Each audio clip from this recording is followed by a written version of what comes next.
Assalamualaikum warahmatullahi wabarakatuh.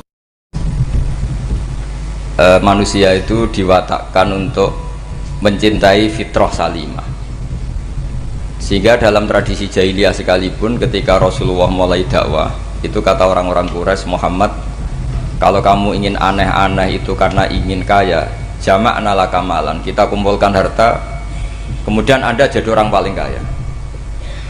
Kalau kemudian Anda ingin dari aneh-aneh itu mendapat perempuan, kata orang Arab jahiliyah sebelum ada Islam, kata mereka juga zawwasnakaha, maka perempuan itu yang kamu cintai kita akan menikahkan, menikahkan kau dengan dia.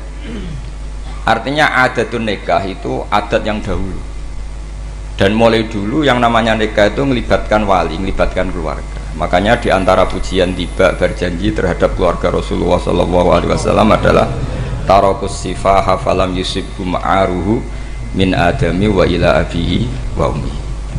Sehingga sifah ini yang definisinya ya jelas, nikah definisinya juga apa? Jelas. Kalau ada orang tertentu yang belum jelas definisi itu sudah di bawah awam lagi. Sudah tidak awam tok, tapi sudah di bawahnya, di bawah nol. Sehingga nggak usah dilawan orang-orang yang punya nilai kayak kita ini. Karena tadi zaman jahiliyah saja, jika Muhammad kamu ingin aneh-aneh itu, ingin nikah, zawwasnaka, kita akan nikahkan kamu dengan perempuan yang kamu inginkan. Nggak ada dalam satu riwayat pun yang dikatakan maka saya sewakan atau saya bookingkan, nggak ada. Semua redaksi zawwasnaka. Itu artinya ada seremonial akad yang bernama apa? Nikah. Makanya dipuji tarakus sifaha falam yusibhum aruhu min adamiu wa ila abihi. Kemudian dalam fikih juga dikatakan nikahul jahiliyah adalah sah, tidak perlu ditajdid. Saya ulang lagi ya, nikah fil jahiliyah itu tidak perlu ditajdid fil Islam asal tidak ada mufsid yang dzati. Misalnya begini ya, kita tidak pernah dengar sahabat-sahabat yang masuk Islam kemudian nikahnya ditajdid oleh Rasulullah SAW. Itu menunjukkan peradaban nikah ini ma'ruf, kecuali nikah ada mufsid yang permanen, misalnya menikahi saudara kandung atau nikahi buliknya atau nikahi mbahnya, dan itu hebatnya nggak terjadi dalam kafir jahiliyah. Semua nikahnya normal dan dengan wali, sehingga Anda tidak perlu menyaksikan aturan-aturan fikih yang sudah dibakukan oleh ulama. Jadi nggak usah risau sama. Pokoknya sampean yakin saja ja'al haqqu wa zahaqal batil innal batila kana zahuqa. Nah kemudian ini yang makalah yang saya siapkan begini. Sekarang Indonesia itu dikepung oleh paham-paham keras. Sebetulnya untuk menghadapi paham-paham keras itu yang paling hebat tentu ilmu. Dalam banyak cerita, banyak saksinya juga. Pernah, ini masyhur sekali cerita ini. Saya Sya'rawi itu ketemu orang ekstrim yang mau mengebom orang-orang Islam yang sedang main di bar, dugem lah kira-kira gitu. Karena di dunia Allah kok maksiat tok, ini baiknya mati aja daripada hidup, daripada ngeleng-ngeleng bumi gitu. Terus ditanya sama saya Sya'rawi, kalau betul mereka jadi mati, aina masiruhum, lalu mereka mati terus kemana? Dijawab oleh ekstremis tadi, ya ilanar, karena mereka matu fi hinil maksiyah, mati ketika maksiat. Terus jawabnya si Sya'rawi, lalu kalau mereka ke neraka itu keinginan Rasulullah apa keinginan kamu? Apakah pernah Rasulullah itu berkeinginan umatnya mati masuk neraka? Ya enggak. Ya sudah, kalau itu tidak keinginan Rasulullah jangan lakukan. Itu kan satu ilmiah yang luar biasa. Rasulullah tidak pernah ingin umatnya mati dalam keadaan siap masuk neraka. Makanya tidak usah mati pas itu ya. Bener MC tadi, kalau mati milih tanggal dan milih tempat. Ya itu diantara pujian-pujian yang masyhur tuh, yang dulu sahabat ada yang muji Rasulullah itu, khuliqta mubarra'un min kulli aibin faka'an nama khuliqta kama tasha. Jadi itu sebenarnya makalahnya sahabat, tapi yang untung Mustafa Atif karena dapat uang banyak dari nyanyi. Jadi itu sebenarnya makalah normal dari pujian seorang sahabat, tapi yang untung Mustafa Atif. Mungkin yang untung juga pengundangnya karena ternyata abadi ya. Tapi itu makalah itu dah. Nah cerita Imam Sa'rawi tadi, Sa'rawi Sa'rawi Mutawali Sa'rawi ya, mufassir itu. Saya punya kitabnya itu 27 jilid. Saya sebagai peneliti itu ya ndak tasdek amat, karena saya butuh adit ya, butuh penguat itu. Dan penguat itu pula yang saya bawa ke sini. Ya ini saya baca terjemahnya dulu, nanti saya baca Arabnya supaya dapat barokahnya Rasulullah SAW sebagai Jami'ul Kalim. Nabi pernah didatangi seorang bedui. Bedui itu Arabi, orang kampung. Minta sama Nabi, karena Nabi itu udah orang kaya, tentu kira-kira saya bayangkan ya dikasih 50.000 atau 10.000. Si Arabi ini tidak terima, dan tidak terima ngomong di depan umum. Ketika Rasulullah tanya, apa saya sudah baik sama kamu? Kata si Arabi tadi, tidak, karena kamu kikir hanya ngasih saya segini. Sahabat hampir marah saja karena Nabi tersinggung gitu. Tapi Nabi lalu mengajak orang itu ke dalam rumah. Kira-kira kalau Indonesia mungkin ditambah 200.000 atau 300.000. Kemudian, apa ini cukup? Ya cukup. Kamu sudah puas? Ya puas. Fajazakallahu min ahlin wa asyiratin. Dipuji-puji Nabi. Kemudian kata Rasulullah, ayo kita keluar. Keluar nemuin khalayak begini. Khalayak rame tadi. Kamu tadi mengkritik saya, menghujat saya di depan umum. Maka kamu sekarang harus memuji saya di depan umum, supaya clear. Akhirnya mau dia, oke kita mau. Akhirnya muji-muji bahwa Muhammad orang baik, dermawan gini. Setelah itu dia pulang. Hebatnya Rasulullah ketika pulang, kata Nabi begini, sabda Nabi gini, kalau saja dia pas benci saya itu kok mati, saya ulang lagi, kalau saja dia pas komentari saya buruk tadi kok mati, maka dia mati sebagai min ahlin nar, karena berstatus pencaci maki Nabi. Akhirnya dia muji Nabi itu lewat disuap, lewat dikasih uang lagi. Loh itu sudah sah. Jadi saking baiknya Allah, Islam suapan itu juga sah. Itu kan muji Nabi itu karena disuap. Makanya ini penting. Sehingga dalam khazanah Islam itu memang agak aneh-aneh.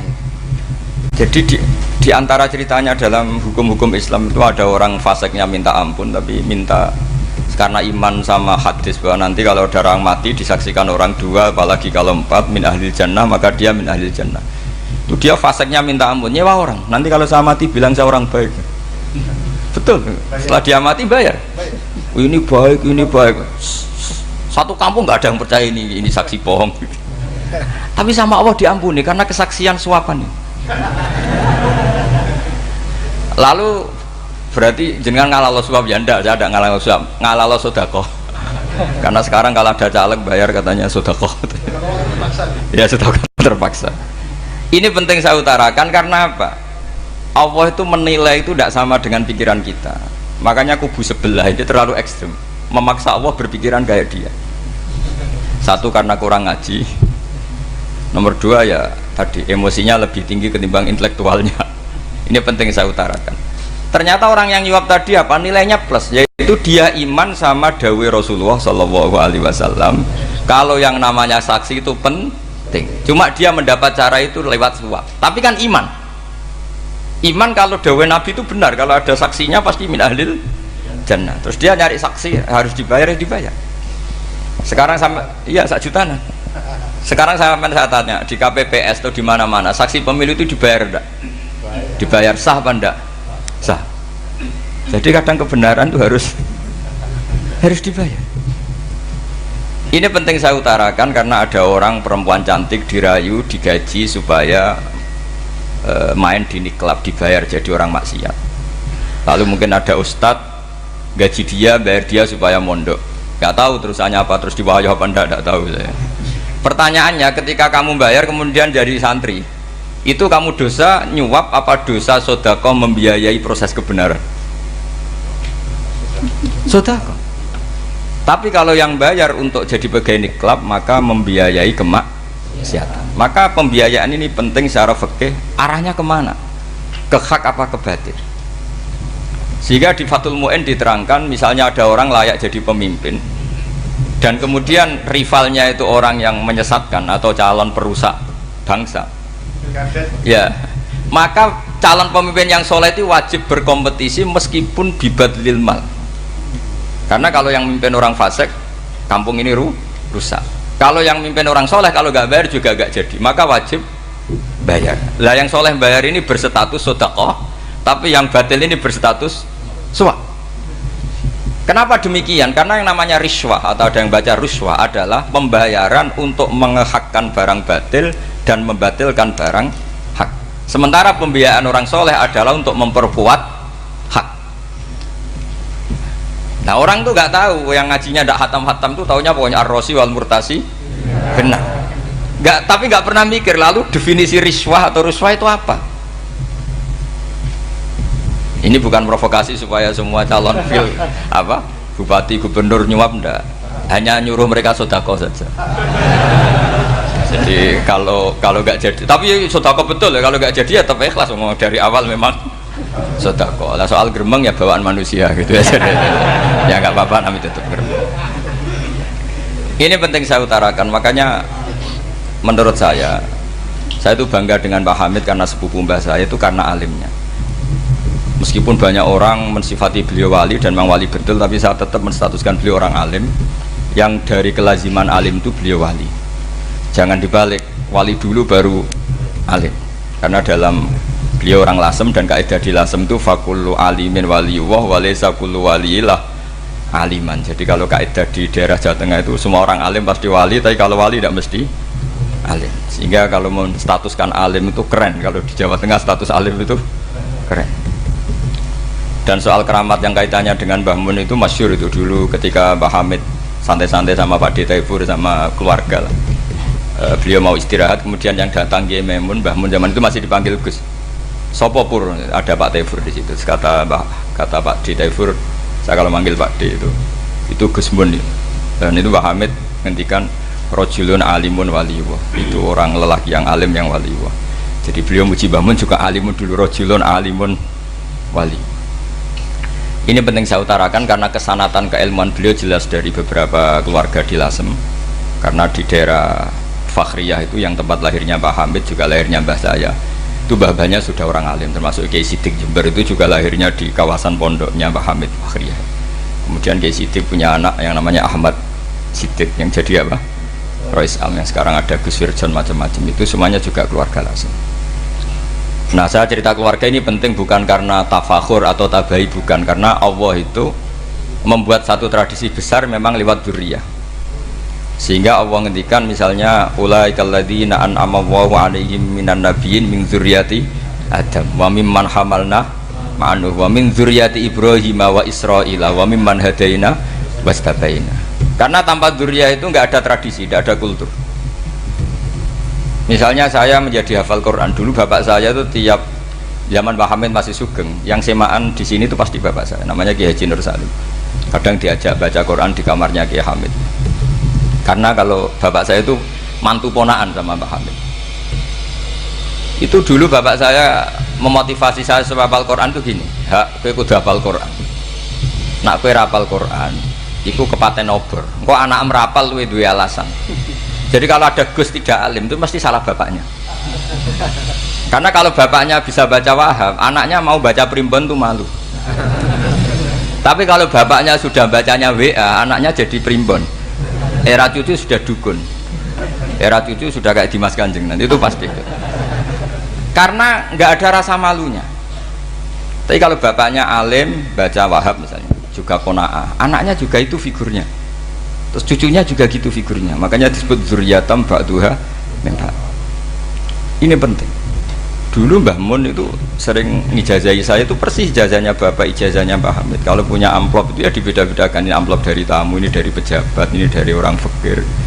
Sehingga penggunaannya juga sesuai itu, tidak serampangan. Karena dianggap amanat, kalau kita salah tasarruf maka menjadi hisab. Kalau sekarang nggak salah dikumpulkan. Orang desa salam template wadol pitik kuru wedhus kuru ambek guse tuku HP seri terbaru itu kan kasihan ya. Padahal sing salam template itu ibunya kerja di Malaysia, mungkin gelantungan ngecat tembok di Malaysia, hasil salam template dienggo Gus tuku HP terbaru itu kan nggak imbang. Nah tuku tasbih kan sumbut. Ini bukan nyindir tapi ngamuk. Jadi ini penting karena semuanya itu ada hisabnya. Walatus alunna yauma idzin anin naim. Karena tradisi ini harus kita teruskan ala qadril istito. Karena itu nanti yang mengawal ilmu. Kemudian termasuk tradisi mengakui santri goblok. Ini penting. Itu enggak ada santri sebarokah santri goblok.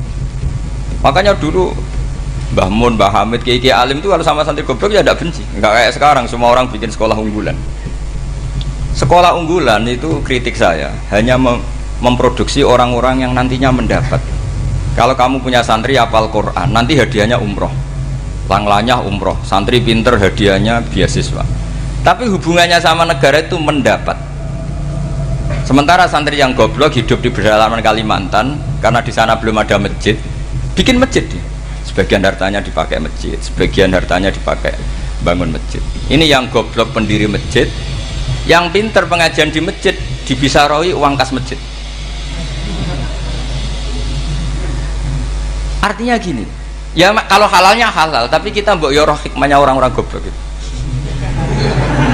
Supaya kita tetap ngaji, Rabbana ma khalaqta hadza batila. Semua ini ada gunanya. Subhanaka ma khalaqta. Jadi semua ini ada gunanya. Maka bagi santri-santri yang goblok, tolong nanti saya di-Fatihai karena saya ini pembela Anda.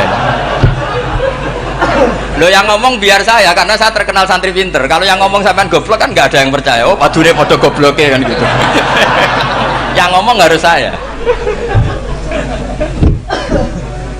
Saya itu niru Rasulullah Shallallahu Alaihi Wasallam. Nabi itu kalau ada santri serabakat pinter itu diwaris sak surat usung nang mulai pinter. Banyak itu. Balighu anni walau ayah, ada sahabat ngaji hanya diajari idza zulzilatil ardu, sudah kamu pulang, sudah pinter. Karena betul. Sekarang coba diangan-angan, ada santri alim alamah, mungkin bakasnya furu'iyah, gimana hukumnya Jumatan jumlahnya itu 40 kurang atau 40 pas imam. Kemudian ada yang batal satu, hukumnya gimana? Dia mikir furu'iyah. Sementara yang goblok, dia di desa tertinggal gak ada masjid. Piye caranya dia masjid? Ini bikin aslul ibadah, yang sini sudah khilaf tentang yang nggak penting. Jadi orang goblok kadang lebih keren. Akhirnya apa? Duriannya yang goblok nanti jadi orang alim alama ngekholi wong goblok karena pendirinya biasanya orang pati pinter. Itulah Allah Subhanahu Wa Taala. Ada bikin sesuatu itu sia-sia. Nah saya ini korban ilmu itu. Akhirnya santri saya banyak yang nggak jelas. Ya. Tapi ya saya terima saja, saya santri itu macam-macam. Ada yang profesor, ada yang doktor, ada yang goblok, ada yang baru tobat kemarin, ada yang Cina lagi seneng ahli sunnah wal jamaah, macam-macam. Semuanya ngaji sama saya. Karena saya tetap berkeyakinan Rabbana ma khalaqta hadza batila. Ini penting saya utarakan karena khazanah kita ini jangan digerus oleh orang yang tidak bertanggung jawab. Pernah ada di hadis Muslim, ini cerita di Sahih Muslim. Ada seseorang sedang sujud kemudian diinjek oleh orang fasik. Saya ulang lagi, diinjek rokobanya, yang diinjek itu rokobanya, lehernya itu diinjek sama orang fasik. Kemudian si yang sujud tadi bersumpah wallahi la yaghfiru wallahu lak, demi Allah, Allah tidak akan mengampuni kamu. Itu Allah kemudian mewahyukan sama Nabi di zamannya. Wahyunya adalah manggalladzi yata'alla alayya alla aghfira li fulan laqad ghafartu dzunuba wa ahbattu amalak. Siapa yang mencantut namaku dengan menstatuskan saya tidak bisa memberi maaf, sungguh orang itu saya maafkan, dan yang ahli ibadah amalnya tak cabut semua, tak hapus semua. Karena Allah tuh nggak boleh distatuskan sesuai keinginan kita. Kita sedang soleh terus mengatakan orang lain tidak soleh, Allah tidak akan ngampuni. Ngampuni tidak, itu wilayahnya Allah, dan Allah yaf'alu ma yasha, dan Allah berkali-kali memaklumatkan dirinya yaghfiru liman yasha wa yu'adzibu man yasha. Tapi ini kubu sebelah nyifati Allah hanya wa yu'adzibu, kubu sebelah kan gitu. Tidak pernah kalau Allah disifati yaghfir. Bagaimana Allah gak tersinggung? Allah selalu distatuskan yu'adzib. Itu kira-kira kalau Allah kan gini, saya ini bisa u'adzib, bisa aghfir, kenapa status saya tinggal yu'adzib? Ini ngaji di mana? Khatam enggak gitu kan gitu. Makanya resikonya ahli sunnah itu masyhur tuh Pak Hamid Pasuruan, tamu macam-macam diterima. Ketika orang benci Golkar itu ada tamu dari Golkar juga diterima. Ketika orang nggak mau diberi hadiah oleh orang Golkar, Pak Hamid ya diterima. Bilang ke bapak, mengaku lo mau wae nur, duit enggak ana gunane dhewe. Sing marai rawan hisab itu kan kamu dapat uang nggak jelas kemudian kamu pakai pribadi. Kalau orang-orang soleh kan nggak pernah dipakai, kan aman saja. Loh, dihisab apanya? Wong hanya pralon. Kalau istilahnya Mbah Hamid itu pralon. Datang diberikan orang lagi, datang diberikan lagi. Kalau kena kamu kan hisab. Terus kamu nyate makan wareg glegeken. Wah itu uangnya nggak jelas dipakai nyate glegeken, ya mesti hisab. Kalau nggak jelas ya disedekahkan. Kalau ingin bebas apa? Hisab. Tapi kalau sering sedekah biasanya nggak bebas dari miskin. Tapi kalau kamu wali kan tetap kayak Mbah Hamid itu masyhur bisa kok, tapi kan nggak jadi miskin. Kamu nggak terkenal sakok tapi miskin. Ini nggak wali. Ini penting. Jadi kebanyakan orang ekstrim karena mensifati Allah Taala itu hanya dengan status yu'adzib, tidak dengan status yaghfir. Dan itu mereka harus ngaji lagi. Kurang apanya Rasulullah SAW? Nabi sebagai manusia benci sekali sama pembunuh Hamzah karena qatilu ahabbin nasi ila Rasulillah, yaitu sama Wahsy. Siapa yang nggak tahu Wahsy? Qatala ahabban nasi ila Rasulillah, itu qatala Hamzah. Dan ketika Nabi nyuwun sewu maksud no Wahsy, Allah malah nurkan ayat laisa laka minal amri syai'un aw yatuba alaihim. Ada pilihannya aw yatuba alaihim. Apa yang terjadi? Justru Allah mentobati Wahsy, memaafkan Wahsy, mentobati Wahsy. Ada sahabat yang dipuji Nabi Hamamatul Masjid, akhirnya su'ul khotimah. Kita tahu ceritanya siapa? Sa'labah. Makanya kata Mbah Mun sering cerita ke saya, banyak orang darani saya itu tidak jelas, kata Mbah Mun, karena saya sama siapa saja baik, sehingga banyak yang nuduh saya itu tidak jelas. Kata beliau, ulama paling jelas ya saya ini, karena masih orisinil, kata beliau. Tapi pakai bahasa Jawa, karena tadi Mbak Idris bilang ada yang MA ya, Madura asli tadi, makanya saya terpaksa bahasa Indonesia tadi. Kata Mbah Mun, ulama paling jelas ya saya, karena saya menyikapi siapa saja baik, karena di hati saya hanya membaca laisa laka minal amri syai'un aw yatuba alaihim aw yu'adzibahum. Kenapa kamu vonis si buruk? Bisa saja nanti baik, yang sedang baik bisa saja nanti bu. Kalau nasib seseorang nggak jelas, kenapa kamu sikapnya jelas? Nah ini orang-orang nggak ngaji itu memaksa orang lain jelas, ini kubu sebelah pasti salah, ini pasti benar. Wong manusia kok dipasti-pastikan gimana? Kita ini tidak nabi. Kalau nabi maksum pasti benar. Kalau sampean maksum bisa. Apa? Maksum bisa. Jadi ketidakjelasan para ulama ini berdasar konstitusi tadi, bahwa itu wilayahnya Allah Subhanahu wa Ta'ala. Ini penting saya utarakan. Jadi penting sekali. Jadi orang yang sedang fasik sekarang bisa saja nanti tobat, yang sedang sekarang soleh bisa saja nanti masalah. Sehingga Rasulullah tetap mengajarkan ya muqallibal qulub tsabbit qalbi ala dinik. Jadi kalau ngaji itu khatam. Khatam itu begini misalnya ya. Saya pernah ngaji Ihya, belajar Ihya khatam. Bahkan saya punya takrirannya berdasar kitab Ithaf, sarahnya Ihya. Kalau ingin tahu sanadnya sarah Ihya ya misalnya Gus Idris ini, Idris ngaji Mbah Hamid Pasuruan, ngaji Mbah Dimyati. Mbah Dimyati ini ngaji sama kakaknya Kiai Mahfud Termas. Kiai Mahfud ngaji sama abahnya Kiai Abdullah.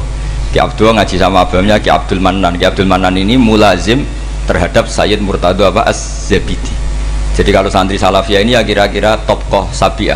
Karena Mbak Idris Sadisa ya kira-kira sampean itu dari pengarang Ithaf itu baru tokoh berapa? Sabiah, masih keren. Turun pitu. Masih kaya lah. Lah kamu kok miskin? Turun ke wolu katanya kan. Jadi nanti kalau masih keren. Itu sampean ngaji kitab kalau khatam. Saya ulang lagi, kalau khatam itu memang ada bab-bab di mana ulama itu harus tegas, harus tafrik bainal haqqi wa bainal batil. Oke, itu bagus. Mana yang hak, mana yang batil kita bedakan. Di bab itu bagus. Tapi kalau nanti kamu ngaji bab tawadhu, lihat di Bidayatul Hidayah atau di semua kitab tasawuf, bab tawadhu itu kalau melihat kamu orang kafir, kamu melihat orang apa? Kafir. Ini aso ma'akufri, ini maksiat wajar dia kafir. Saya ini muslim kok maksiat. Fadam bi akbah, maka dosa saya lebih buruk. Melihat orang tua, mesti ada aksaru ibadatan, ini lebih tua, mesti ibadahnya lebih banyak. Nanti kalau melihat anak kecil, ada asgharu minni sinnan, pasti maksiatnya banyak saya. Jika terus evaluasi gitu, sehingga nggak pernah takabur. Misalnya di sini, saya ini kan gayanya keren, duduk di atas sampai di bawah. Gayanya tok, hakikatnya sampean lebih sombong karena memerintahkan saya. Jadi panitianya itu, makanya saya merasa tawadhu saja meskipun berdiri, karena hakikat saya ini makmur, diperintah. Panitia ini, penyelenggara ini amir, pemerintah. Kira-kira sombong mana? Itu sekali saya tidak memaafkan finnar itu.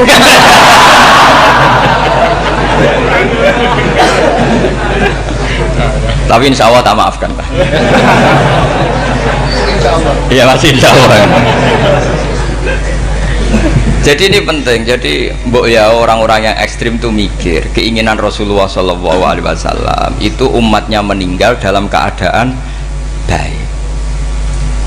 Makanya benar tadi, notulen tadi, kalau doa, kalau ingin mandi itu memang harus ada jadabnya.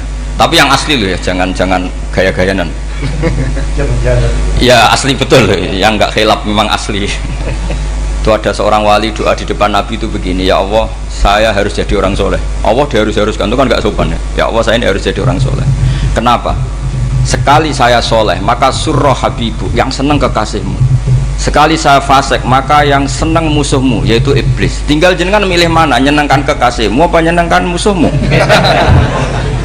Akhirnya dapat aku ya sudah soleh aja, soleh ini kok doa kok neror orang ini. Kira-kira gitu. Jadi ya Allah, saya harus jadi orang soleh. Kalau saya jadi orang soleh, surroh habibuk, yang senang kekasihmu. Kalau saya jadi orang fasik, yang senang musuhmu. Sedangkan tinggal milih saja, menyenangkan kekasihmu apa menyenangkan musuhmu. Kira-kira Allah senang mana? Senang menyenangkan. Wah, itu doa paling mustajab. Tapi syaratnya harus anti bikolbin dan dari ijazah nggak mandi, itu ijazah nggak mandi. Maka ini tidak saya ijazahkan. Nanti kalau kamu ngalami isak sendiri, ngalami wujdi sendiri, terus ngalami itu insya Allah makbul. Tidak mau gaya-gayanan copy paste, nggak diterima itu. Jadi wali-wali dulu itu kalau berdoa itu sederhana, tapi dari hati yang paling dalam. Makanya Nabi Musa itu terkenal, orang paling seenaknya sendiri dan Nabi Musa hubungannya dengan Allah. Tapi sama Allah dimaafkan karena orisinil, tidak bikin-bikin. Rasulullah juga itu, kalau sudah marah itu doanya gitu. Cuma celakanya ditiru Nira Warisman dulu itu. Nabi itu ketika perang Badar itu jelas kalah, nggak mungkin menang, sudah jelas kalah. Nabi hanya 313, orang kafir 1000 dengan perlengkapan apa? Sudah lengkap semua. Setelah perang dilihat itu jelas kalah. Seri awal yang memang kalah betul. Doanya Nabi apa? Allahumma intuhlik hadil isobah lam tu'bad ba'dal yaum. Pun Gusti silahkan bikin kalah, tapi ra ono sing roh najenan pangeran. Pun lairan jenengan dadi pangeran, ora ono sing roh. Enggak ada ibadah. Intuhlik hadil isobah lam tu'bad ba'dal yaum. Kalau engkau menghancurkan kelompok saya ini, jenengan sebagai Tuhan tidak ada yang nyembah lagi. Karena yang nyembah tinggal kelompok kita. Tapi yang ngendikan Nabi, kalau kamu niru tidak bisa. Gak bisa kamu doa, ya Allah saya ini santri salafiyah, kalau saya bodoh menjadi presiden buruk terhadap alumni salafiyah. Gak apa-apa sekali-kali doa gitu. Tapi kata Allah lainnya masih banyak.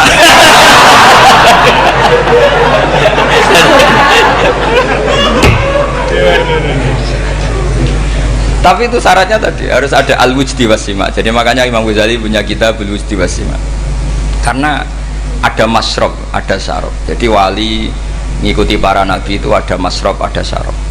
Sehingga perasaannya itu beda. Saya punya sekian contoh. Makanya tadi saya bilang di sini yang cerita nanti tak baca Arabnya ya tabarruk dengan jamil apa kalim. Jadi Nabi menyontohkan gini ya. Hubungannya Nabi dengan umatnya itu kata Rasulullah ibarat orang punya unta atau sapi yang susah, yang sarodat itu berat. Kalau bahasa sini apa betul? Yang larat ya Pak? Melayu. Terus orang-orang lain ingin membantu, kubu sebelah ingin bantu, tapi ketika mereka ingin bantu malah unta ini tambah lari karena asing. Semua selain pemiliknya ini kan bagi unta itu asing. Jadi mau dibantu ditangkap tambah lari karena ini orang asing semua. Ngajinya agak jelas, asalnya agak jelas, tapi mau ikut ngurmat Islam ini asing semua.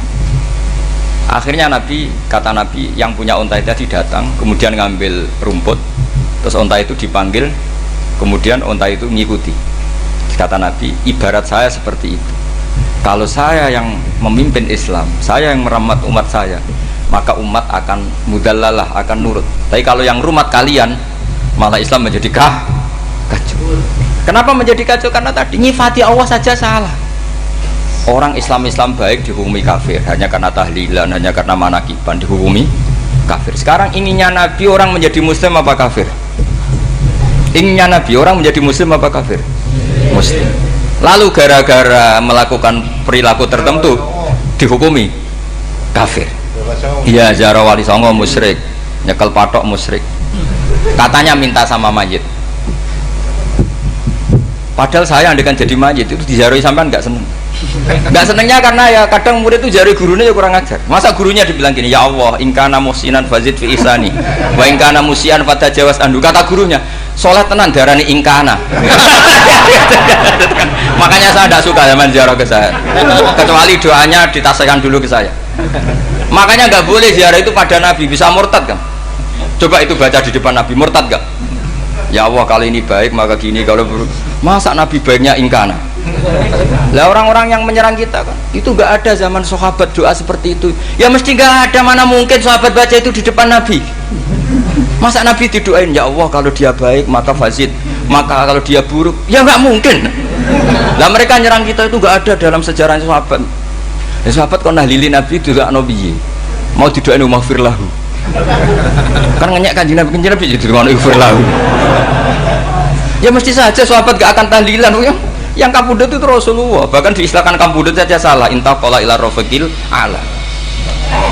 Nah kalau sampai harus ditahlili, kalau enggak yang rokok betul. Amalnya pas-pasan, dosanya berkelanjutan. Kondak gimana? Punya tanah warisan yang hasil ngerebut milik orang lain. Kamu sudah mati, dipakai anak cucumu. Ini berkelanjutan enggak dosanya?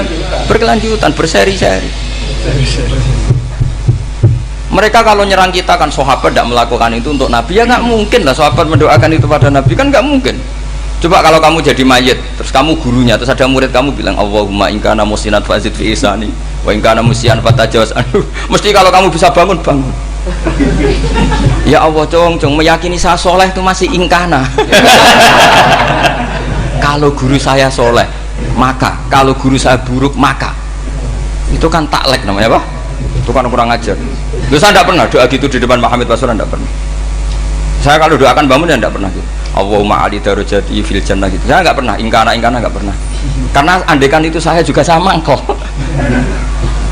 Cuma kalau ada orang doa di bangun gitu ya karena orang lain ya tak biarin. Tapi saya tidak bilang amin, ya biarin aja sudah. Tapi kalau santri sarang nggak usah lah doa ya apa? Ingkana kok. Mosok meyakini solehnya gurunya kok nunggu apa? Enggak. Ini bukan ijazah, ini marah ini. Jadi pelurusan ini. Saya ulang lagi, ngaji itu harus khatam. Pentingnya khatam tadi, kalau di bab tafriq bainal haqqi wa bainal batin, seakan-akan kubu sebelah ini benar karena tegas. Tapi kitab itu tidak hanya bab itu, juga ada bab tawadhu. Di bab tawadhu itu, misalnya kita melihat orang kafir, ini wajar maksiat kan, dia kafir. Masa saya mukmin maksiat? Dan ini kafir bisa saja nanti husnul khotimah, saya muslim bisa saja su'ul khotimah. Jika tetap tawadhu, melihat yang lebih sepuh ini aksaru ibadatan minni, melihat yang kecil asghar berarti aqallu maksiatan minni, sehingga melihatnya itu tawadhu. Jadi kalau di bab tawadhu semuanya orang itu mungkin. Nah di sini Rasulullah SAW mengajarkan, ketika malaikat Jabal bilang, Muhammad, orang yang mendustakan kamu saya tungkepi gunung biar mati semua.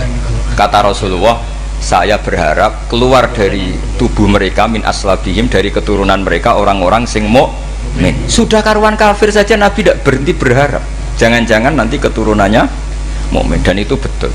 Kita tahu Abu Lahab punya anak Darroh itu mukminah, Abu Jahal punya anak Ikrimah juga mukmin. Dulu Walid bin Mughirah musuh besarnya Rasulullah punya anak Khalid bin Walid. Sekarang orang-orang yang abangan gak hafal Quran, kadang anaknya hafal Quran lewat program PTPQ, kadang yang hafal Quran malah anaknya tidak hafal. Makanya kalau pas wisuda sampai bingung, gurunya itu sampai nangis. Kenapa nangis? Ini anaknya orang nggak hafal Quran tak wisuda hafal, saya gurunya tidak hafal kata. Lah kenapa bisa jadi hafid? Karena guru sewaan kata. Itu banyak sekali. Ini penting saya utarakan supaya ekstremitas itu berkurang. Logika-logika yang dibangun ulama itu ngikuti riwayat. Agama itu ngikuti riwayat, bukan sekedar akal. Saya punya contoh ketika kitab Ihya menutup kitabnya, yaitu Imam Ghazali. Itu ada dua orang, ini di akhir kitab Rojak dan dipakai nutup kitab Ihya sebagai rojaknya Imam Ghazali. Ada dua orang min ahli nar dipanggil sama Allah. Ini sekaligus ijazah, kali ini ijazah betul. Yang dipanggil ke surga itu masih muqayyad dan biangkalil jahim, masih muqayyad, masih dibelenggu sama atribut neraka. Terus sama Allah ditanya, piye jong kabarin rokok? Wah syarra makanan Gusti rokok jenengan takokno sekarang ra enak jen. Terus kata Allah, ya sudah kamu kembali ke sana karena kamu memang orang fasik. Itu lari, semangat mau ke neraka. Ini ijazah. Semangat disuruh kembali ke neraka itu semangat lari. Allah tanya, loh Jong kenapa kamu semangat? Ya Allah, saya ini sudah kapok. Dulu ketika di dunia kamu perintah, engkau perintah, saya tidak semangat. Maka kali ini jenengan perintah saya semangat. Karena saya sudah kapok. Setiap engkau perintah saya ada lari semangat ke neraka. Nah barokahnya semangat masuk neraka ini, kata Allah, ya sudah kamu di surga saja. Maka ijazah nanti kalau ada pengumuman silahkan masuk neraka, kamu harus lari sekencang-kencang. Karena itu perintah Allah apa? Yang ketika kita di dunia kalau diperintah males-malesan. Kalau kamu diperintah sholat subuh jamaah kan males-malesan. Dan itu menjadi kita masuk neraka. Sebagai kafarah itu ya Allah, karena ini perintah engkau, saya tidak males-malesan lagi. Wis ngebalikin rokok, lari semangat. Allah akhirnya harus dimaafkan. Panggil lagi, sudah di surga saja. Barokahnya semangat masuk neraka. Nah, ini ijazah ini. Ya diterima ya. Kok enggak semangat terima ya. Yang kedua enggak. Sudah kamu kembali ke neraka, pelengahan gitu. Enggak semangat. Allah dilihat terus enggak semangat. Kenapa kamu toleh? Ya Allah, saya tidak pernah ngira ketika engkau manggil saya ke surga, kemudian engkau kembalikan lagi ke neraka. Ya sudah di surga saja, barokahnya husnudzon. Jadi ini ijazah, kamu milih dua itu, milih yang mana terserah. Artinya apa? Logika kamu itu tidak mesti masuk apa yang dilakukan oleh Allah Subhanahu wa Ta'ala. Itu logika kamu kan tidak masuk, tapi Allah yaf'alu ma yasha. Ini penting saya utarakan. Nah tapi orang-orang ekstrim itu maunya nyifati Allah dengan status yu'adzim, yantakim, jabbar, kohar. Sifatnya Allah Ta'ala itu 99. Kenapa apa kamu hanya satu? Jadi tetap saja menghadapi fenomena seperti ini tetap laisa laka minal amri syai'un aw yatuba alaihim aw yu'adzib. Sehingga setahu saya Mbah Mun, Mbah Hamid Pasuruan, guru-guru kita, habaib yang alim-alim itu melihat tamu macam-macam ya dilayani semua. Karena ini ngadepi fenomena sosial yang semuanya tidak jelas. Kalau nggak jelas apa? Ya kita bisanya berharap karena afdolul ibadah itu intidharul farad. Kalau belum Islam sekarang kita harapkan nanti. Kalau bapaknya enggak kita harapkan anaknya. Kalau anaknya belum kita harapkan cucunya. Karena agama ini limangka nayarjuwo hawal yaumal akhir. Agama ini bagi yang terus berpengharapan, bukan bagi yang putus asa. Ini penting saya utarakan. Jadi apalagi Allah sudah punya rencana tadi, yang goblok-goblok di pedalaman Dayak bikin masjid, yang pinter-pinter ramen lomba untuk sangu, untuk umroh. Kira-kira memberi sama mendapat pahalanya keren mana? Memberi. Tapi tidak usah jadi goblok tidak usah direncanakan, sudah terjadi. Jadi makanya saya bela karena sudah terjadi gitu. Tapi tidak usah direncanakan. Nanti terus wah goblok aja cara Gus Bak gak apa-apa ndak. Sudah kadung, ini cuma kita itu iman ya. Jadi karena yang pinter itu yang jumlahnya tidak banyak. Ini kita bully saja. Karena kamu bully pun tetap mulia kan orang pinter ini. Tapi kalau orang goblok gak dibela habis dia. Yang pinter buat dikritik kayak apa kan tetap mulia kan. Lah yang muji sudah banyak, saya ngeritik saja lah. Ini tidak akan jatuh. Tapi yang goblok ini kan nggak ada yang bela. Saya sebagai umatnya Rasulullah, pecinta umat Rasulullah tak bela, tenang saja. Ada hikmahnya apa? Hikmahnya orang goblok. Betul loh, saya itu sering ketemu dokter, ketemu profesor tuh nangis. Tak tanya kenapa nangis. Bapak saya itu petani, saya di Jogja sampai jadi dekan, jadi rektor. Tapi saya sekarang rektor, anak saya sekedar SMP naik itu sudah senang. Nggak dengar kabar ketangkep BNN sudah senang. Padahal saya ini ahli metodologi. Ternyata pinter bapak saya. Karena bapaknya tadi hanya petani bisa menjadikan anaknya profesor. Tapi profesor tidak mesti bisa jadi. Anak saya anak SMP aja sudah senang. Karena Allah ingin membuktikan pinter kamu itu tidak ada artinya di depan iradatullah. Di depan apa? Iradatullah. Supaya orang tunduk. Lu coba yang jadi ulama tabi'in itu rata-rata abnaul mawali. Anaknya budak yang dimerdekakan. Karena Allah seperti itu. Ada yang tokoh yang tadi zuriyatam ba'duha min ba'd, itu harus kita jaga. Saya termasuk orang yang ditakdir punya mbah-mbah alim, itu juga harus dijaga. Yang enggak alim peluangnya masih banyak. Banyak sebanyak-banyaknya. Asal tadi lewat jalur sregep, dan kalau bodoh ngaji saya nanti tak ajari Rabbana ma khalaqta hadza napa badi. Karena ayatnya gitu, min dzurriyyati Adam wa mimman hamalna ma'anu wa min dzurriyyati Ibrahim wa Israil. Terus terakhir ditutup wa mimman hadaina wajtabaina. Itu umum, tidak jalur nasab, siapa saja yang hadaina wajtabaina. Ini penting saya utarakan, jadi ini sebagai penutup tak baca teks Arabnya supaya kita dapat barokah jami'ul kalim. Karena sebarokah-barokahnya bahasa Jawa atau bahasa Indonesia masih barokah bahasa Arab. Cuma kalau tidak saya terjemah dulu, nanti saya baca ini kamu amin amin dikira doa aja sih. Makanya ini diterangkan dulu biar gak korban apa diamini. Karena saya ini pernah Jumatan di satu kampung, imamnya itu sepuh. Imamnya sepuh, khutbah itu gak selesai karena dia gak bisa menyelesaikan sesuai teks di bukunya itu. Yang belakang mantul terus amin amin.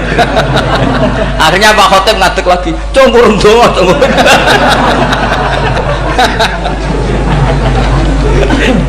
Ya, ini masih teks Arab, tapi yang belakang sudah apa? Amin amin. Ya saya baca. Yang disimak. Bismillahirrahmanirrahim. Waruwiya anak Arabian ja'ahu yatlubu minhu syai'an fa'atahu. Tsumma qala ahsantu ilaika. Dikasih sesuatu ya tadi saya contohkan, misalnya dikasih hanya 10.000. Qala al-Arabiyyu la wala ajmalta, kamu ya belum berbuat baik. Fa ghadibal muslimun wa qamu ilaihi. Orang-orang Islam marah besar karena Nabi dikomentari la ajmalta, kamu tidak orang baik. Fa asyara ilaihim an kuffu, kata Nabi jangan kamu pukulin. Kalau di Madura sudah tuntas tuh kena celurit itu kalau. Sumakomak, kalau di MA tadi ya, di Madura asli tadi ya. Sudah tuntas. Sumakoma wa dakhala manzilahu. Setelah itu terus arsala ilahi sallallahu alaihi wasallam wa zadahu syai'an. Kemudian Nabi menyuruh dia, ayo masuk rumah terus ditambahi. Faqala ahsantu ilaika qala na'am fajazakallahu min ahlin wa asyiratin khairan. Setelah ditambah banyak sama Nabi, saya sudah baik sama kamu. Wah, baik kalau sekarang baik. Itu mengatakan baik karena ditambah uang. Bukan karena dari nuraninya, karena ditambah uang, ditambah duit. Amplopane ditambahin. Faqala lahu Nabi sallallahu alaihi wasallam, innaka qulta ma qulta wa fi nafsi ashabi min dzalika syai'un. Fa in ahbabta faqul baina aydihim ma qultu baik. Ma qulta baina yadayya hatta yadhaba ma fi sadrihim alaika. Kamu tadi ngomong dan menjadikan sahabat saya tersinggung. Coba sekarang klarifikasi supaya mereka clear apa? Itu menunjukkan klarifikasi itu termasuk wataknya Rasulullah sallallahu alaihi wasallam. Tadi kamu menyinggung saya di depan umum, maka sekarang kamu muji saya juga harus di depan umum supaya clear, supaya mereka tidak punya perasaan macam-macam. Sudah akhirnya qala na'am falamma kana al-ghadu awil asyu ja'a faqala sallallahu alaihi wasallam inna hadzal arabiyya qala ma qala fazidnahu fazama'nahu radiya kadzalik qala na'am fajazakallahu min ahlin wa asyiratin khairan. Terus faqala Nabi sallallahu alaihi wasallam, ini penting ya bagi semua dai, bagi semua ustaz, masali wa masalu hadza masalu rajulin lahu naqatun syaradat alaihi fattaba'an nasu atau fa'atba'ahan nasu falam yaziduha illa nufuran fanadahum sahibuha khallu baini wa baina naqati fa inni arfaku biha minkum. Jadi namanya unta, sapi atau kuda itu lebih terbiasa sama pemiliknya, sama orang lain, sama pemiliknya. Kalau orang lain ikut mantu ketika berat malah tambahlah lari. Sama kiai sama umat tuh, kalau kiai kan punya syafaqah sama umat, maka inginnya umatnya dimaafkan. Tapi kalau kubu sebelah inginnya mengkafirkan, mendosakan, membid'ahkan, itu bisa diharap nggak umat mau kembali, malah lari. Makanya saya pernah ngalami ini serius. Ada orang tukang ngafir-ngafir nawang NU gitu. Di majlis, satu majlis dengan saya. Singkat cerita semua NU pinter. Waya jamaah duhur itu waya sholat. Ayo jamaah, aku gak sholat. Kenapa? Kafir sholat gak wajib mengkafir sholat. Tidak usah kafir, sholat saja. Mereka itu kan omongannya ta'arud, mengkafirkan kita tapi mewajibkan kita sholat. Sholat wajib gak bagi orang kafir? Gak wajib. Berani gak mereka mengatakan yang dikafirkan tidak perlu sholat karena sudah kafir? Berani gak kira-kira? Gak berani. Jadi omongan mereka itu paradoks semua, karena memang gak pernah ngaji. Gak pernah apa? Gak pernah ngaji. Ngajinya betul-betul gak pernah khatam tadi. Ya, jadi kata Rasulullah, fa inni arfaqu biha minkum wa a'lamu fatawajjalaha baina yadayha fa akhudalaha minkum mil ardi faradda hatta ja'at wastanakhat wa shadda 'alaiha rahlaha wastawa 'alaiha Wa inni law taraktukum kaqaulihi, terus ya sudah seperti itu. Farada hatta jatan terwasyata alaihi rahala wastawa alaihi wa inni law taraktukum terus itu walhasil itu terusannya hadis itu, kalau saya membiarkan dia dengan keyakinannya tadi mengkritik saya dan dia mati maka dakholan. Jadi intinya gini, seneng Nabi dibayar itu sah, seneng Nabi dibayar itu sah, seneng Nabi dibayar itu sah. Jadi ya kalau ada maulid terus kiainya ngasih makan-makan terus menjadi seneng Nabi karena ada Bukharinya, itu juga sah. Ono zaitune sah. Terus kiainya seneng karena untuk amplop juga sah. Jadi ini sudah ini sama-sama sah. Karena untuk kebaikan selalu sah. Di riwayat ini jelas. Kemudian riwayat yang ada di kitab Bukhari, ketika Rasulullah didustakan, dibuli, ini wa ana mahmum ala wajhi falam astafiq illa wa ana biqarni sa'alib, yang di bawah garis itu ada yang di Bukhari. Farafatu rasi faizan ana bisahabatin qad adallatni fanadhartu faizan fiha jibrilu fanadani faqal inna wa qad sami'a qala qaumika laka wa maraddu 'alaika wa qad basa ilaika malakal jibal litamurahu bima syi'ta fihim fanadani malakul jibal fasallama 'alaihi tsumma qala ya Muhammad faqala dzalik bima syi'ta in syi'ta an udbika alim al-akhsaban faqala Nabi sallallahu alaihi wasallam bal arju ayyukhrijawahu min aslabihim ma ya'budu wa wahdah la yusyriku bihi syai'an. Jadi Nabi menghadapi yang sedang kafir saja enggak putus asa, bisa saja mereka nanti melahirkan anak-anak yang Islam. Jadi kalau ada kiai menghina orang kafir itu jangan melihat kiai kok kancanan wong kafir, yang benar itu kiai yang penuh harapan sehingga sama orang kafir saja berharap. Tapi sekarang enggak, kiai kancanan wong kafir, kiai kok kancanan wong fasik. Logikanya dibalik, kiai nelateni wong kafir nak menawa anak turune masuk Islam, kiai nelateni wong fasik anak menawa dadi soleh. Logikanya harus seperti itu. Nah soal perang itu beda. Perang kan mereka sudah menstatuskan diri ingin bunuh kita, tentu kita harus berani untuk mempertahankan diri. Tapi kalau kondisi normal tidak bisa seperti itu. Ini kan kondisi normal. Itu Rasulullah ya nggak boleh, karena tadi bahkan kalau saya pernah ngaji ini di Sidogiri, pernah cerita Rasulullah jejer Nabi Nuh, ada seorang wali, pasnya Abu Hasan Asyadili. Siapa Abu Hasan apa? Asyadili. Mimpi ketemu Rasulullah jejer Nabi Nuh. Kemudian Nabi Nuh itu digojlok sama Rasulullah. Kamu pernah maksudkan kaum kamu, bisa saja fi aslabihim atau fi zuhurihim ada nasamatan sing tu'minu billah. Sekarang misalnya begini ya, ini orang kafir. Di sini itu ada gen yang ribuan ila yaumil qiyamah. Bisa saja gen-gen yang sekarang masih di zuhurihim, karena kalau apa gen di lelaki diistilahkan fi zuhurihim, ini saja nasamatan tu'min, nasama yang nanti mukmin. Kalau dia mati kan berarti kamu membunuh calon orang mukmin berikutnya. Tapi ya sama. Tapi kalau kamu bilang dibiarkan, bisa saja ini ada nasama sing calon kafir, berarti kamu membiarkan kekafiran. Nah di sini hebatnya Allah. Allah bikin Nabi Nuh mewakili istihad potensi kekafiran berlanjut, sehingga beliau bilang wala yalidu illa fajiran kafaro. Paham ya kan? Rabbila tadzar alal ardi minal kafirina dayara innaka intadzarhum yudillu ibadaka wala yalidu illa fajiran kafaro. Logika itu terwakili oleh Nabi Nuh. Logika bisa saja ini ada nasamatan untuk minubillah, itu terwakili oleh Rasulullah. Bal arju ayyukhrijawahu min aslabihim may ya'budu wa la yusyriku bihi syai'an. Kayak apa untungnya kita jadi umat Rasulullah sallallahu alaihi wasallam? Masalahnya Nabi Nuh gak Nabi Nuh, Nabi Muhammad. Jadi kira-kira istiadat kamu ikut Nabi siapa? Kalau main hantam ya ikut Nabi Nuh. Kalau main rojak berharap Nabi Muhammad. Ya sudah, sampean ikut mana tuh? Nabi Muhammad. Ini penting saya utarakan supaya apa-apa itu terukur lewat ilmu. Ya pokoknya istilah kayak Wali Songo yang tercerminkan sampai ke kita kayak Mbah Hamid, karena Mbah Hamid ini sanadnya secara gen itu sampai Sunan Bonang, di silsilah itu sampai Sunan Bonang. Saya punya catatan nasabnya Mbah Hamid Pasuruan sampai Sunan Bonang, ditulis Mbah Him itu ya, pas 40 harinya Mbah Hamid itu silsilah itu. Saya kira demikian, saya mohon maaf atas semua kesalahan. Wah, baru mulai. Ya Santi Putri itu gak usah mikir besar berat-berat, yang penting nurut suami, itu kata para suami. Tapi kalau suaminya gak layak diikuti ya diberontak saja gitu. Karena gak ada sesuatu yang luar biasa kayak perempuan. Itu kata Sayyidina Umar, pernah dia mau jalan ya, dicegat sama Khawlah itu bintu Salab. Itu sampai 3 jam. Padahal Umar sudah Amirul Mukminin. Sudah siapa? Amirul Mukminin. Tapi ketika ditanya, kenapa engkau berhenti karena orang tua ini? Kamu tahu orang tua ini siapa? Ini ketika protes itu didengar langit sabtuju. Yaitu yang di ayat qad sami Allahu qaulal lati tujadiluka fi zawjiha wa tastaqi ila Allah. Jadi sing protes wong wedok ora trimo bojone, Kanjeng Nabi diprotes. Ya singkat cerita, Khawlah itu cantik. Memang harus contohnya harus cantik. Kalau jelek nggak bisa. Khawlah itu cantik sekali.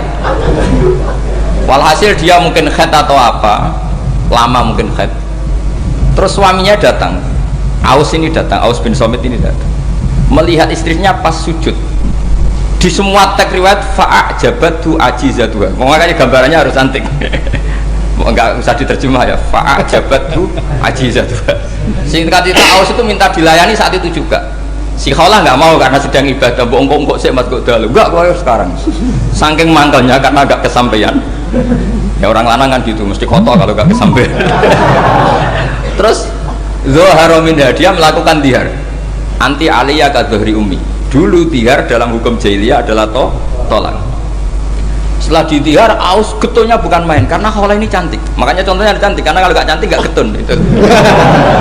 Terus kalau nggak cantik juga suaminya nggak kesusu gitu. Sudah tahu semua pokoknya gitu punya narden. Singkat cerita akhirnya suaminya datang ke Rasulullah. Ya Rasulullah, saya ini sangat mencintai istri saya, tapi tadi saya keterucut dihar dia. Lalu solusinya gimana? Ini karena tambahnya khas perempuan, kata Mbak Idris, ya sudah tak turut, ini khas perempuan. Kemenangan partai apa? Perempuan. Tapi tidak PSI, ini kemenangan partai perempuan. Kata Rasulullah, sementara hukumnya begitu. Kalau dihar itu biman zilatit tolak. Ya sudah, kamu nggak bisa kumpul lagi sama dia. Istrinya dikasih tahu, protes. Apa? Hukum apa-apaan itu? Diparani Rasulullah. Ini hukum tidak benar ya Rasulullah. Ya tapi setahu saya hingga detik ini saya sebagai Nabi hukumnya baru begitu. Nggak benar. Ibu antara terus sama Nabi diancam gini. Kalau engkau tidak bisa memutuskan, tak laporkan Allah.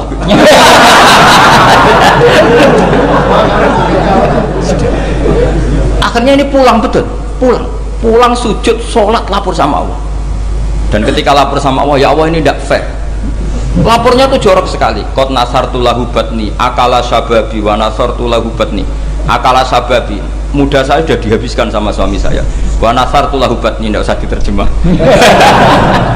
Tapi ketika saya sudah tidak muda, sekarang saya mau diceraikan lewat apa? Dia. Terus wa innali aulad, dan saya ini punya anak banyak. Indomam tuhum ilayya jauh. Kalau saya rawat pasti mereka kelaparan. Karena saya miskin, saya seorang perempuan. Tapi wa in domam tuhum ilaihi do. Nak tak elokno bapak mesti ditinggal wayang, wae kira-kira gitu. Wayang gerutu sendiri. Akhirnya Allah jawab bahwa dihar itu tidak tolak. Lah akhirnya Nabi manggil dia, panggil perempuan tadi. Padahal Nabi gak dengar, itu di kamarnya sendiri perempuan tadi. Terus qad sami Allahu qaulal lati tujadiluka fi zawjiha wa tastaqi. Itu semua teks ya tujadilu. Allah mendengar perempuan, lati itu perempuan, tujadil kasil madoni kowe Muhammad. Dan ada di kiai di padon wedok enteng, Nabi saja dilabrak. Wes musuh perempuan tuh repot. Nabi dilabrak. Sampai jadi surat Mujadilah. Makanya saya kalau baca Mujadilah dan baca Mujadalah, ini kaitannya dengan tasrif. Jadalah yujadilu mujadalah. Dan karena sekali nggak bisa tasrif, nggak sah jadi mufassir. Ya jadi kalau kafaro ya kafiru ya takfiron.